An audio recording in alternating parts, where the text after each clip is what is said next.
नमस्कार बच्चों, cogen classes में आप सभी का स्वागत है। 12th बोर्ड एग्जामिनेशन की दृष्टि से मैं आपको प्रत्येक ईयर्स का ऑब्जेक्टिव बताने जा रहा हूं, जिसमें आज मैं आपको 2020 में पूछे गए सभी ऑब्जेक्टिव्स का एक्सप्लेनेशन और उसका सही आंसर आपको बताने जा रहा हूं। आप देख सकते हो यहाँ क्वेश्चन आपको नंबर 1 क्वेश्चन आपके सामने है। आवेश का विमा होता है। तो बच्चों ये बहुत आसान है, आप सभी तो जानते हो आवेश बराबर क्या होता है, इलेक्ट्रिक करंट इनटू टाइम। तो इलेक्ट्रिक करंट के लिए ए और टाइम के लिए टी, तो जाहिर है कि ए टी इसका विमा होगा। तो आंसर कौन सही बच्चों, यहाँ पर आंसर ए बिल्कुल सही है। अगला क्वेश्चन आप देख सकते हैं, इप्सिलॉन नॉट का मात्रक है।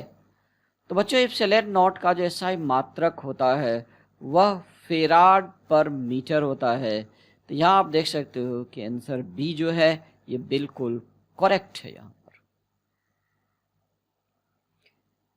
अगला देखें, निम्नलिखित में किस राशि का मात्रक वोल्ट प्रति मीटर होता है। तो बच्चों ये जो वोल्ट प्रति मीटर जो है यह विद्युत क्षेत्र की एसआई मात्रक है। तो इसमें ऑप्शन डी बिल्कुल सही आंसर है।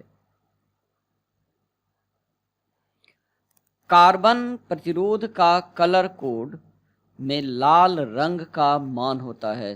तो बच्चों कलर कोड में लाल रंग का मान जो होता है वो 2 होता है, यानी आंसर यहाँ पर सही आंसर है वह है ऑप्शन सी में 2। एमीटर का प्रतिरोध होता है। बच्चों आप सभी जानते हो कि एमीटर का जो प्रतिरोध होता है वो बहुत कम होता है। तो यहाँ पर आंसर सी बिल्कुल सही है। एलआर परिपथ की प्रतिबाधा होती है। तो बच्चों ये एलआर प्रतिपथ की जो प्रतिबाधा है वह R square plus L square omega square under root होता है। तो ऑप्शन डी यहाँ पर बिल्कुल सही आंसर को बता रहा है। चुंबक की ज्यामितीय लंबाई तथा चुंबक की लंबाई में संबंध होता है। तो बच्चों ये जो चुंबक की लंबाई है मैग्नेटिक लेंथ, ये ज्योमेट्रिकल लेंथ का 5/6 टाइम्स होता है। तो जाहिर है कि यहाँ पर आंसर ए बिल्कुल सही है।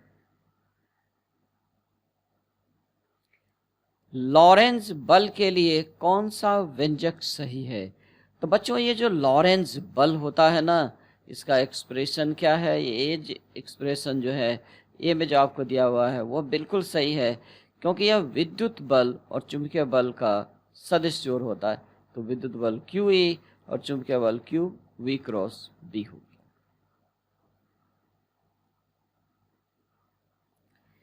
किलोवाट घंटा मात्रक है। तो बच्चों आप तो अच्छी तरह से जानते हो ये जो किलोवाट घंटा है यह विद्युतीय ऊर्जा का मात्रक है। तो यहाँ पर तो आंसर भी बिल्कुल सही है, इसमें कोई संदेह ही नहीं आपको बुझा रहा होगा। आवेशित संधारित्र पर संग्राहक पट्टिका और संघनक पट्टिका के आवेशों का योग होता है। तो बच्चों संधारित्र के प्लेट्स पर जो आवेश होते हैं बराबर और विपरीत प्रकृति के होते हैं, और यदि उन दोनों को जोड़ दिया जाए तो रिजल्ट तो 0 ही होगा ना। तो यहाँ पर आंसर ए बिल्कुल सही है। हीरा का अपवर्तनांक करीब होता है। तो बच्चों हीरा का अपवर्तनांक 2.42 होता है। ये तो आप भी अच्छी तरह से जानते ही हो। दो समान धारिता सी वाले संधारित्र को समांतर क्रम में जोड़ने पर उसकी समतुल्य धारिता होती है। तो बच्चों समांतर क्रम में जब हम संधारित्र को जोड़ते हैं तो उनके धारिता जुड़ जाते हैं, इसलिए C + C यहाँ पर हो जाएगा 2C, यानी ऑप्शन ए बिल्कुल सही आंसर को बता रहा है। एक गर्म तार एमीटर मापता है। तो बच्चों आप तो जानते हो ना कि ये जो हॉट वायर एमीटर है ये प्रत्यावर्ती धारा का मूल, मध्य, वर्ग मान को मापता है, यानी ऑप्शन बी यहाँ पर बिल्कुल सही है। निकट दृष्टिता दूर करने के लिए व्यवहार किया गया लेंस होता है। तो शॉर्ट साइटेडनेस में तो बच्चों आप जानते हैं ना कि कॉनकेव लेंस का प्रयोग होता है, तो जहाँ पर आंसर हो जाएगा अवतल, यानी ऑप्शन ए बिल्कुल सही है। यौगिक सूक्ष्मदर्शी की लंबाई बढ़ाने से आवर्धन क्षमता। तो बच्चों ये जो यौगिक सूक्ष्मदर्शी है, कंपाउंड माइक्रोस्कोप, इसकी नली की लंबाई बढ़ाने से आवर्धन क्षमता बढ़ जाती है, तो आंसर ए जो है वह बिल्कुल सही है। 20 सेंटीमीटर फोकस दूरी वाले उत्तल लेंस की क्षमता डायोप्टर में। तो बच्चों पावर जो होता है ना, ये बराबर क्या होता है, 1/f होता है। और फोकल लेंथ को आपको मीटर में लेना होता है, तो चूंकि 10 to 20 सेंटीमीटर है, तो मीटर में बदलने के लिए आप 100 ऊपर में लिखोगे, नीचे हो गया 20, तो बच्चों कितना आंसर आ गया 5। तो यहाँ पर आंसर हो जाएगा 5 डायोप्टर, ऑप्शन बी बिल्कुल सही। संयुक्त सूक्ष्मदर्शी की आवर्धन क्षमता के लिए कौन सा संबंध सही है? तो बच्चों इसमें जो संबंध ए आप देख रहे हो ये बिल्कुल सही है। यह संयुक्त सूक्ष्मदर्शी की आवर्धन क्षमता को बतलाता है।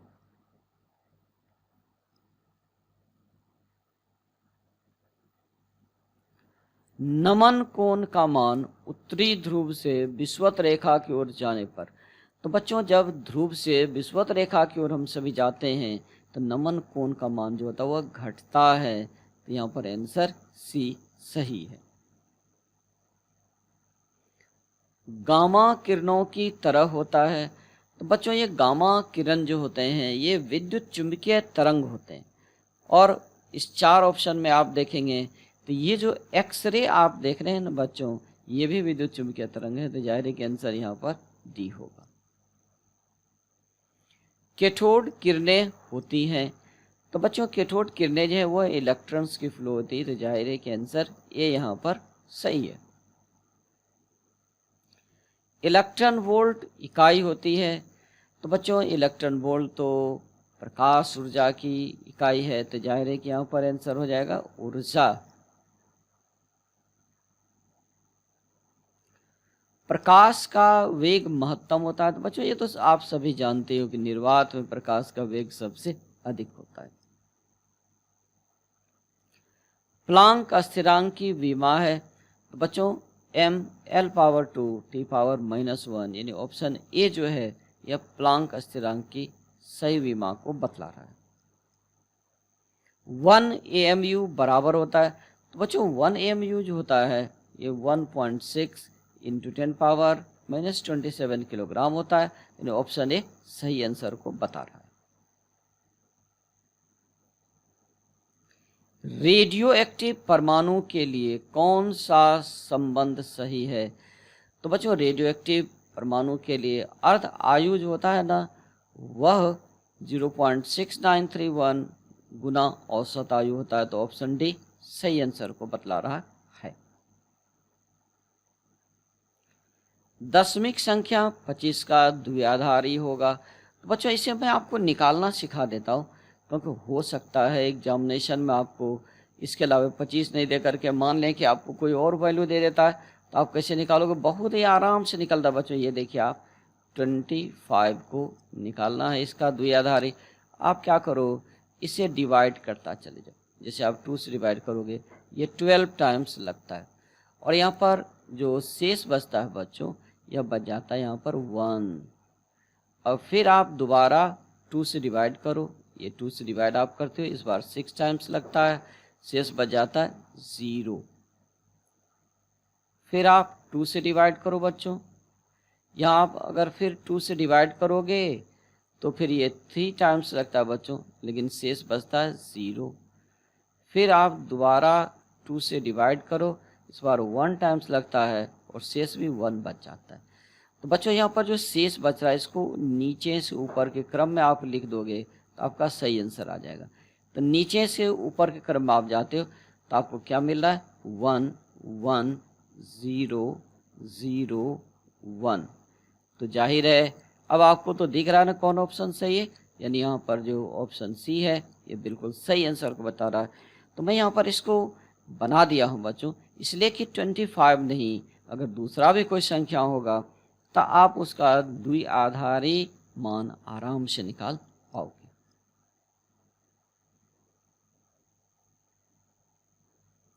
पी टाइप के अर्धचालक में मुख्य धारा वाहक होते हैं। तो बच्चों ये पी टाइप मतलब पॉजिटिव टाइप, तो पॉजिटिव टाइप में जो है वह छिद्र की संख्या ज़्यादा होता है, यानी ऑप्शन बी यहाँ पर बिल्कुल सही है। चिन्ह किस गेट को निरूपित करती है? तो बच्चों यह तो एंड गेट का सिंबल है, यहाँ पर आंसर डी बिल्कुल सही है। नाभिक से अल्फा कण उत्सर्जित होने पर परमाणु संख्या कितना से घटता है? तो किसी भी नाभिक से जब अल्फा कण निकलता है बच्चों तो उसकी जो परमाणु संख्या वो 2 से घट जाता है, यहाँ पर आंसर भी सही है। तेजी से चलने वाली बीटा किरणें हैं। तो बच्चों तेजी से चलने वाले बीटा किरणें जो होते हैं ये इलेक्ट्रॉन्स होते हैं, तो यहाँ पर आंसर सी सही है। निम्नलिखित नाभिकों में सबसे कम अस्थाई है। तो बच्चों यहाँ पर सबसे कम अस्थाई जो है वह है कार्बन 612, आंसर भी सही है। नाभिक का घनत्व लगभग होता है। तो बच्चों ये नाभिक का जो घनत्व है ये 2.29 या 2.3 भी कह सकते हो, उन्हें 10⁻17 किलोग्राम पर मीटर क्यूब होता है, तो यहाँ पर आंसर सी बिल्कुल सही है। हाइड्रोजन स्पेक्ट्रम में कौन सी श्रेणी दृश्य भाग में होती? तो बच्चों ये लाइमन तो होता है परावैंगनी भाग में, ये वामर जो है ये दृश्य भाग में होता है, ये पाशन और ब्रैकेट ये इंफ्रारेड में होता है, तो आंसर डी बिल्कुल सही है। किसी एम द्रव्यमान के वी वेग से गतिमान कण का तरंग दैर्घ्य होता है। तो बच्चों नेचर वेव का जो तरंग दैर्घ्य होता है ना लेमडा, यह बराबर होता है प्लांक कांस्टेंट एच बटे मोमेंटम पी। और ये जो बच्चों मोमेंटम पी है ना, ये एच तो ठीक है, मोमेंटम पी बराबर हो जाता है एम वी, तो जाहिर है कि यहाँ पर आंसर बी बिल्कुल सही है।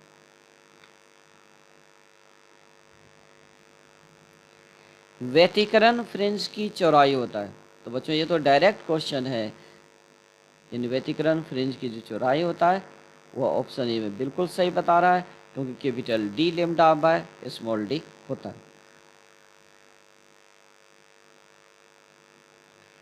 प्रकाशिक पथ बराबर होता है। तो बच्चों ये प्रकाशिक पथ जो है ये माध्यम की अपवर्तनांक गुना पथ लंबाई होता है, यानी यहाँ पर आंसर ए सही है।